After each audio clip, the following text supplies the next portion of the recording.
YouTube, how's it going? Another video coming at you from the Washington Football Report. This is JD. We're going to dive into this. This is not a Washington football topic. It's a Washington sports topic. I literally just recorded the video yesterday, posted it, I think this morning, or it might have been late last night. I don't remember.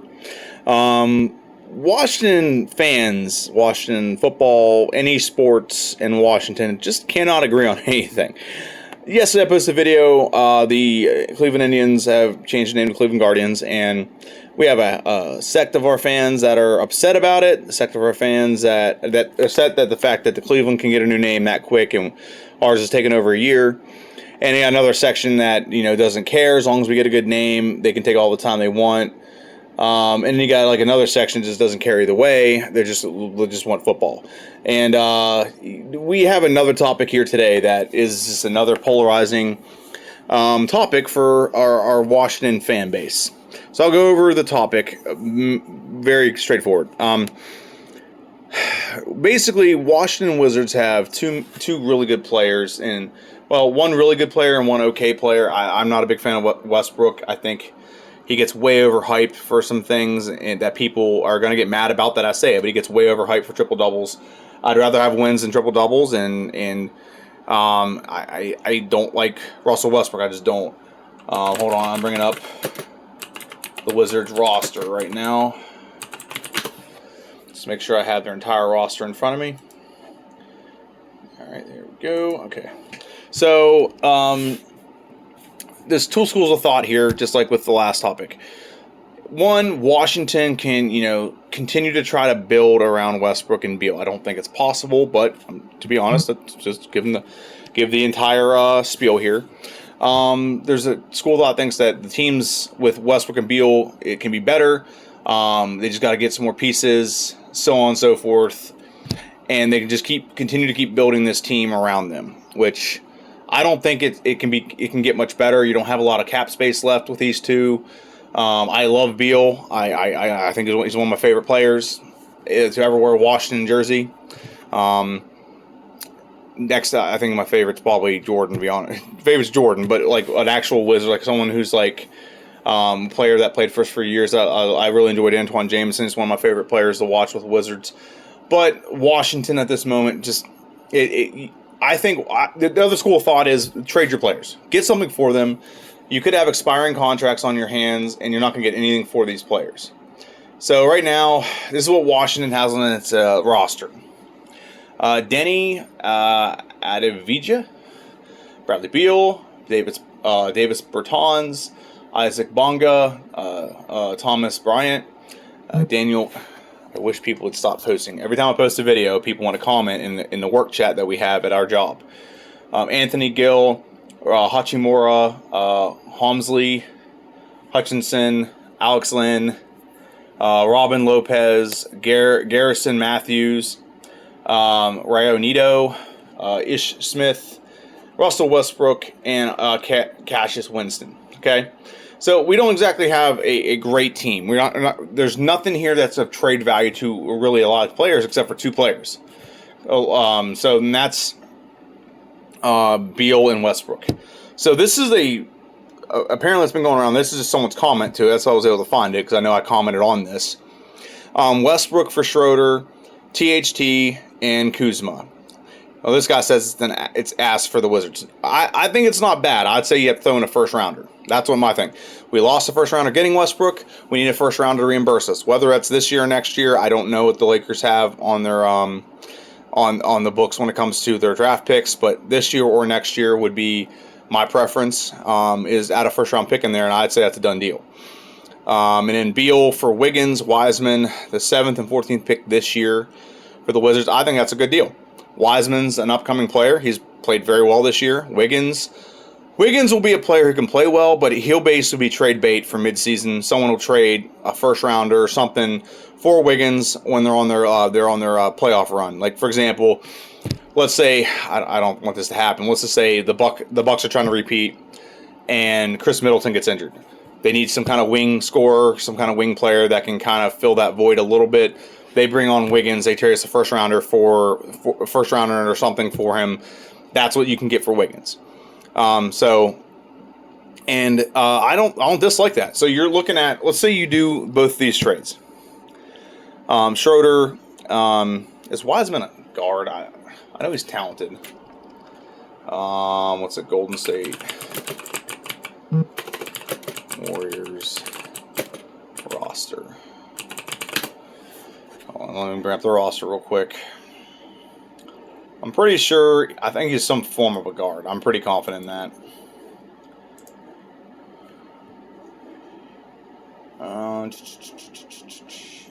Where is he? Oh, he's okay. Wiseman's a center, which we've needed a decent center for a long time. Gary Payton II, actually, he used to play for us.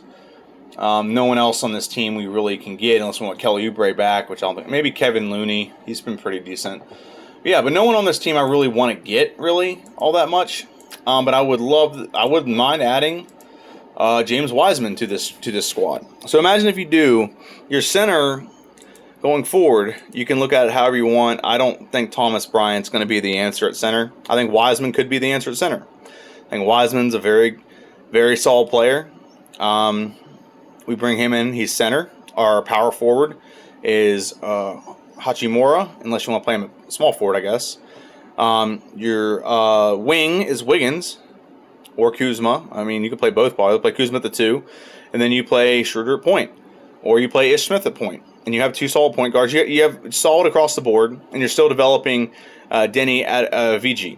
And you're drafting 3 guys this year as well. So you can literally get rid of some of the dead weight on our team, the players that aren't producing, that are just holding the spot, and really start developing players like for down the road. That's the benefit of doing this. Right now, Westbrook and Beal are just going to get us maybe the 8th seed again. And the only reason we got the 8th seed this year is because we got lucky. We got lucky that there was some kind of play-in tournament that like is never going to be a thing again. We got lucky on that, and we got in, and we got spanked in the first round. There's no other way to put it. We got beat really bad. So we can continue to keep trying to get as much as we can out of Westbrook and Beal. I mean, and just move forward. But I think Washington needs a reset. We have a new coach. We need to get some new ideas, new players, new mentalities in the building, and start building around different players. You could literally have Hachimura and Kuzma be your future, and Wiseman be your front court, be very good going forward, and you can build the rest of your roster around it. With 7 and 14, you can do a lot of things. Let me look at the draft possibilities. NBA 2022 mock draft. So the mock draft, what do they have? Right now, if you have the 7 and 14th pick, they are projecting that Golden State will get, I'm looking at what they project. Of course, we can always get other things. No, they have them too powerful. Okay, that's a bad example, and I will tell you why it's a bad example. Washington doesn't need power forwards. They need a guard and small forward, or a point guard and small forward. So you have a handful of players you can pick up. You have Moses Moody, who would probably be a better pick for Washington than they have him going for Jonathan Kuminga. Where did he go to school at? Kentucky. So he's a possibility. He's 6'7". They need bigger players. We don't need guards. We need guards. They also have Trey Murphy, power forward. Both of them could land at these guys, and that's what they have the Golden State Warriors projected taking. But Washington doesn't need those things. Washington can take Damian Mitchell. They can take Chris Giardi, which they actually already have them pegged to take Chris Giardi. There's a whole bunch of players that we can get. We have 3 players we can pick this year, and we can start building for the future. We can start building up. James Boo Knight could be one. It could fall to us. So on and so forth. There's tons of different options that we have that Washington can go with. If we have 3 draft picks in the first round this year, hell, maybe 4. I don't know what the Lakers have. I don't think the Lakers have a draft pick. They do. Lakers have pick number 22. So the Lakers can give us 22, and we'd have 4 draft picks this year. We're right on pace to replace everything we've lost so far. We're losing, or so to speak. So that's just my thought process. That's the way I'm viewing it. You can view it however you'd like to, but that's just the way I personally view this output, or what Washington can do. Let's say they give us number 22 this year, and we take Schroeder, THT, Kuzma, we have a bunch of young, solid players.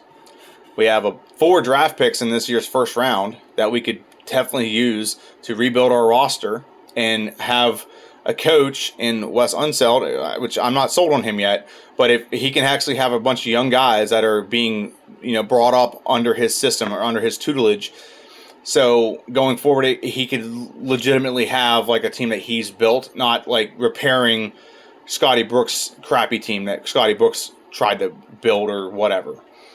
So that's what's going on here. Not to mention, Washington could probably trade up and take some better players. I don't know. You have Cade Cunningham is a good option. You could trade up for him.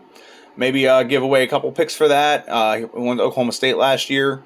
There's options here, man. And you're trading for decent players, so you don't have the need to replace some positions all at once. You can really just stack the deck and figure out what you have. And then going forward, you're not desperate to trade guys. And hell, if these guys pan out, you can trade the players you have for more assets for the future. This is why Washington never does well, is they don't play out these scenarios very well. Okay? I'm going to reiterate this one more time. Look at our team. If you look at our team, okay, if we don't have Bradley Beal, okay, and we don't have Russell Westbrook, that's going to leave us with Schroeder, THT, Kuzma. Okay, so Kuzma, I think, is a solid player you can build around. He could be a good number 2 or 3. Beal's given up for Wiggins and Wiseman, so you have a center going forward. You have your small forward, your power forward in Hachimura. You have your wing, your 3 at Kuzma. There you go. And then you have 2 point guards that can handle the point, and you have a backup. You have a backup power forward when it comes to Denny. You also have Wiggins, which you're going to trade anyway, but you have them there. You have depth. You got Hutchinson. You got Gill, Gafford. You have a bunch of guys. You have a bunch of guys that you can build depth with. Is basically what I'm getting at. You're going to have depth. There's not any pressure to play anyone. It's your first year, but then you're also going to add a bunch of young good players. You could literally just take Schroeder, THT, Kuzma, Wiggins, Wiseman, and that's your starting 5, and you still wouldn't be great. Don't get me wrong. You would be okay, and you have all these other guys to fill those backup voids while you're drafting 4 brand new players that you're going to add to your team, and you got the pick. Let's say you draft 4 guys and all 4 pan out. Okay, well now you can trade. Let's say you draft a point guard. Now you can trade Ish Smith. You can trade Ish Smith. Maybe get something back in return. You can trade Schroeder. Maybe you don't need Schroeder. Maybe you trade Schroeder. Schroeder's going to have more trade value because he's already been on a championship team. And Schroeder, you could get him, and he could be a part of a championship team. A team might need a backup point guard. Hell, you can even do that with Kuzma. Wiggins is definitely going to be trade value. If I was the Washington Wizards GM, this would be a no-brainer.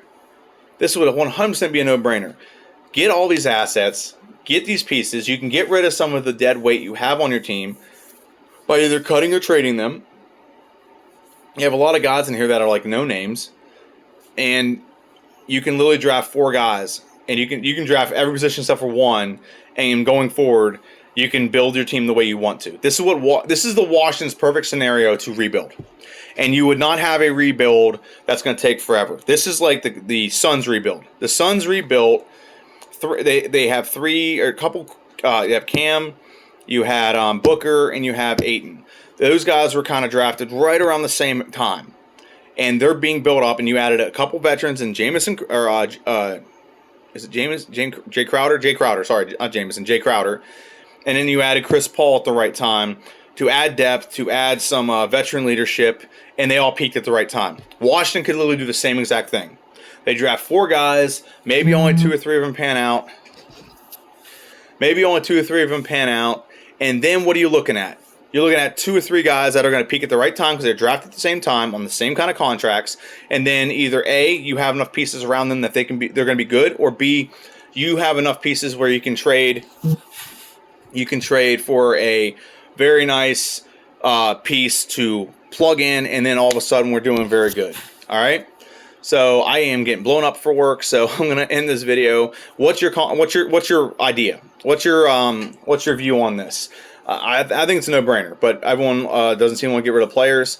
I think take what we can get, take the draft picks, and we'll we'll go forward from there. All right. Thanks for watching. See you.